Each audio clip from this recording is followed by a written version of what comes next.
Dahil sa patuloy na sigalot sa Middle East, hindi lang presyo ng gasolina ang tataas. Posibleng maapektuhan din ang presyo ng tiket ng mga eroplano.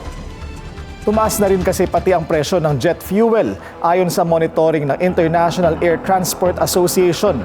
Lagpas kalahati na o higit 58.4% ang itinaas ng weekly global average ng presyo ng jet fuel.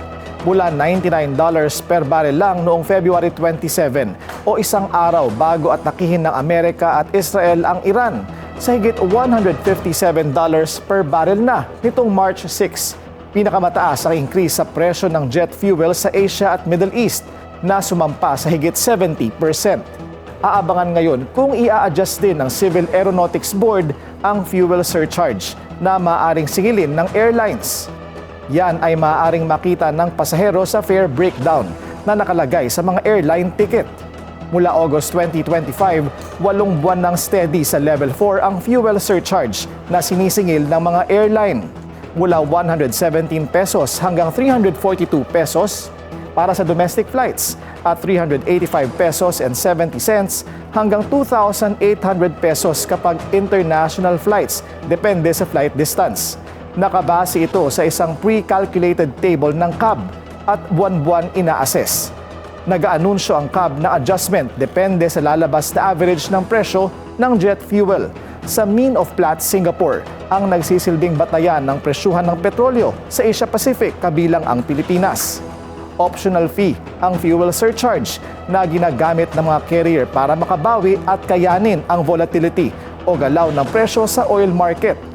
Ayon sa CAB, hindi ito bahagi ng basic o base fare at maaaring piliin ng airline na bawasan ang fuel surcharge o hindi maningil nito. Ang mga airlines na nais maningil ng fuel surcharge ay kailangang mag-file ng application form na gaya nito sa Civil Aeronautics Board at hindi maaaring lumagpas sa itinakdang ceiling. Kapag tumaas sa level 5, aakyat sa 151 hanggang 542 pesos ang fuel surcharge para sa domestic flights at 498 hanggang 3,703 pesos para sa international flights. Huling umabot sa level 5 ang fuel surcharge sa bansa noong March 2025 habang naglalaro sa higit $93 to $96 per barrel lang noon ang average price ng jet fuel.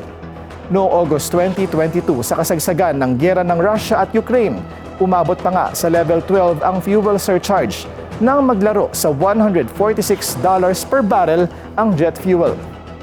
Umabot noon sa pagitan ng 389 hanggang 1,100 pesos ang fuel surcharge para sa domestic flights at higit 1,200 hanggang 9,550 ang sa international flights. Unti-unting bumaba ang fuel surcharge habang bumababa rin ang presyo ng langis. Ayon sa isang air industry insider, ang maaaring mangyari ngayon ay posibleng hindi offer ng mga airline ang mas mababang presyo sa range ng mga airfare para umakyat ang average revenue nila per seat without pricing themselves out of the market. Sa ngayon, may ilang international airline companies na sa ibang bansa ang nag-anunsyo ng pagtaas sa kanilang airfares. Dahil dito, posibleng maapektuhan ang budget para sa summer travel ng mga pasahero. Sagot dito, ang pag-book ng mas maaga o maghintay sa mga promo. Basta may issue na dapat himayin at kwentong dapat unawain, I will explain. Manatiling nakatutok sa Bilyonaryo News Channel, sumubaybay sa aming social media accounts at mag-subscribe sa aming YouTube channel para sa mga eksklusibong balita at storya.